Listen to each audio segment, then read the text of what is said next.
ಇವತ್ತು ತುಂಬಾ ಸಿಂಪಲ್ಲಾಗಿ ತುಂಬಾ ರುಚಿಯಾಗಿರುವಂತಹ ಹೆಲ್ದಿ ಮೆಂತ್ಯ ಸೊಪ್ಪಿನ ಚಪಾತಿ ಯಾವ ರೀತಿ ಮಾಡೋದಂತ ತೋರಿಸ್ತಿದ್ದೀನಿ. ನೀವು ಕೂಡ ಮಾಡ್ತಿರ್ತೀರಾ, ಬಟ್ ನಾನು ಯಾವ ರೀತಿ ನಮ್ಮ ಮನೆಯಲ್ಲಿ ಮಾಡ್ತೀನಲ್ವ ಅದೇ ರೀತಿ ಮಾಡಿ ತೋರಿಸ್ತಿದ್ದೀನಿ. ಈ ಚಪಾತಿ ಅಂದರೆ ನನ್ನ ಮಕ್ಕಳಿಗೆ ತುಂಬಾ ಇಷ್ಟ. ನಾನು ಅವಾಗವಾಗ ಅವರಿಗೆ ಟಿಫಿನ್ ಬಾಕ್ಸ್ ಕೂಡ ಮಾಡಿ ಹಾಕ್ತೀನಿ. ಕ್ಲೀನಾಗಿ ತೊಳ್ಕೊಂಡು ಸಣ್ಣದಾಗಿ ಕಟ್ ಮಾಡ್ಕೊಂಡು ತೊಗೊಂಡಿದ್ದೀನಿ. ಇಲ್ಲಿ ಇನ್ನೊಂದು ಪರಾತ್ನಲ್ಲಿ ಗೋಧಿ ಹಿಟ್ಟು ಹಾಕೊತಿದ್ದೀನಿ. ಗೋಧಿ ಹಿಟ್ಟು ಸೋಸ್ಕೊಂಡೇ ಹಾಕೋಬೇಕು. ಅದ್ರ ಜೊತೆಗೆ ಒಂದು 2-3 ಹಸಿಮೆಣಸಿನ್ಕಾಯಿನ ಸಣ್ಣದಾಗಿ ಕಟ್ ಮಾಡ್ಕೊಂಡು ಸೇರಿಸ್ತಿದ್ದೀನಿ. ಒಂದು ಸ್ವಲ್ಪನೇ ಅಜವೈನ್ ಹಾಕ್ತಿದ್ದೀನಿ, ಈ ರೀತಿ ಕೈಲಿಂದ ತಿಕ್ಕಿ. ಮತ್ತು ಸ್ವಲ್ಪನೇ ಬಿಳಿ ಎಳ್ಳು ಹಾಕೊತಿದ್ದೀನಿ. ರುಚಿಗೆ ತಕ್ಕಷ್ಟು ಉಪ್ಪು ಮತ್ತು ಸ್ವಲ್ಪನೇ ಅರಿಶಿನ ಸೇರಿಸ್ತಿದ್ದೀನಿ. ಅದ್ರ ಜೊತೆಗೆ ಸ್ವಲ್ಪನೇ ರೆಡ್ ಖಾರದ ಪುಡಿ ಹಾಕ್ತಿದ್ದೀನಿ. ಬೇಕಿದ್ರೆ ಸ್ಕಿಪ್ ಕೂಡ ಮಾಡ್ಬೋದು. ಮೆಣಸಿನ್ಕಾಯಿ ಕ್ವಾಂಟಿಟಿ ಜಾಸ್ತಿ ಮಾಡ್ಕೊಳ್ಳಿ. ಒಂದು ಸ್ವಲ್ಪನೇ ಮಸಾಲೆ ಖಾರ ಹಾಕ್ತಿದ್ದೀನಿ.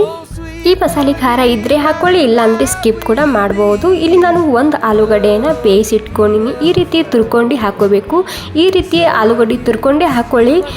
ನೀವು ಮ್ಯಾಶ್ ಮಾಡ್ಕೊಂಡು ಹಾಕ್ಕೊಂಡ್ರೆ ಗಂಟು ಉಳ್ಕೊಳ್ಳುತ್ತೆ ಅದರಲ್ಲಿ. ಮತ್ತು ಇದರಲ್ಲಿ ಆಲೂಗಡ್ಡೆ ಹಾಕೋದ್ರಿಂದ ತುಂಬಾ ಸಾಫ್ಟಾಗಿ ಮೃದುವಾಗಿ ಬರುತ್ತೆ. ರುಚಿ ಕೂಡ ಇನ್ನಷ್ಟು ಹೆಚ್ಚಾಗುತ್ತೆ. ಇಲ್ಲಿ ನೀವು ಕಚ್ಚಾ ಕೂಡ ತುರ್ಕೊಂಡು ಹಾಕ್ಕೋಬೋದು. ಒಂದು ಸ್ವಲ್ಪ ಗರಂ ಮಸಾಲ ಹಾಕ್ಕೊಂಡಿನಿ ಇವಾಗ ಇದಕ್ಕೆ.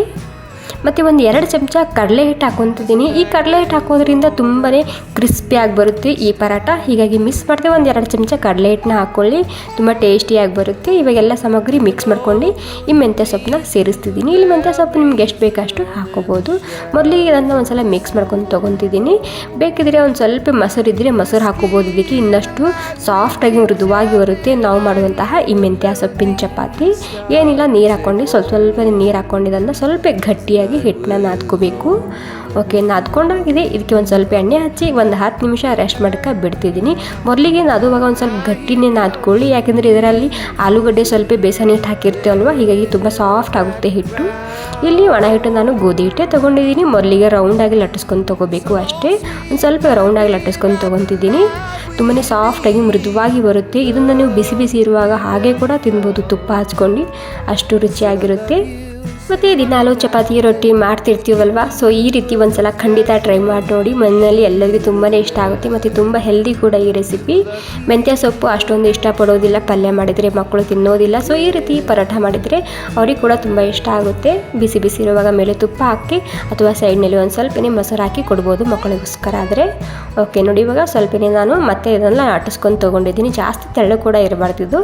ಹಂಚು ಬಿಸಿಯಾಗಿದೆ. ಹಂಚಿಗೆ ಮೊದಲಿಗೆ ಒಂದು ಸ್ವಲ್ಪ ಎಣ್ಣೆ ಹಚ್ಚಿದ್ದೀನಿ. ಇವಾಗ ಏನಿಲ್ಲ, ನಾರ್ಮಲಾಗಿ ಚಪಾತಿ ರೊಟ್ಟಿ ಪರೋಟ ಬೇಯಿಸ್ಕೊತೀವಲ್ಲ ಅದೇ ರೀತಿ ಇದು ಕೂಡ ಬೇಯಿಸ್ಕೋಬೇಕು. ಇಲ್ಲಿ ನೀವು ತುಪ್ಪನಾದರೂ ಹಚ್ಬೋದು, ಎಣ್ಣೆನಾದರೂ ಹಚ್ಬೋದು. ಟೋಟಲಿ 2 ಕಡೆಗೆ ಕ್ರಿಸ್ಪಿ ಆಗಬೇಕು, ಆ ರೀತಿ ಬೇಯಿಸ್ಕೊಂಡು ತಗೊಳ್ಳಿ. ತುಂಬಾ ರುಚಿಯಾಗಿರುತ್ತೆ. ನೀವು ಇದನ್ನು ಮಕ್ಕಳಿಗೆ ಟಿಫಿನ್ ಬಾಕ್ಸ್ಗೆ ಮಾಡಿ ಹಾಕೋದಾದರೆ ನೀವು ರಾತ್ರಿಯೇ ಹಿಟ್ಟನ್ನ ನಾದ್ಕೊಂಡು ಫ್ರೀಜ್ನಲ್ಲಿ ಎತ್ತಿಟ್ಕೋಬೋದು. ಮುಂಜಾನೆ ಒಂದು 10 ನಿಮಿಷದಲ್ಲಿ ಈ ರೀತಿ ಚಪಾತಿ ಮಾಡಾಕ್ಬೋದು. ವಾವ್, ನೋಡಿ ಎಷ್ಟು ಸರಿಯಾಗಿ ಕಲರ್ ಬಂದಿದೆ ಅಂತ ನೋಡ್ತಿರ್ಬೋದು. ಸೊ ನೋಡ್ದಿರೇ ಹಾಗೆಯೇ ತಿನ್ಬೇಕು ಅನಿಸ್ತಿದೆ. ತುಂಬಾ ಹೆಲ್ದಿ ಆಗಿರುವಂತಹ ಮೆಂತ್ಯ ಸೊಪ್ಪಿನ ಚಪಾತಿ ರೆಡಿಯಾಗಿದೆ. ನಿಮಗೆ ಈ ರೆಸಿಪಿ ಸ್ವಲ್ಪನಾದರೂ ಇಷ್ಟ ಆಗಿದರೆ ಒಂದು ಲೈಕ್ ಮಾಡೋದು ಮಾತ್ರ ಮರಿಬಾರ್ದು. ಸೊ ಮಿಸ್ ಮಾಡದೆ ಒಂದು ಸಲ ಟ್ರೈ ಮಾಡಿ ನೋಡಿ. Thank you.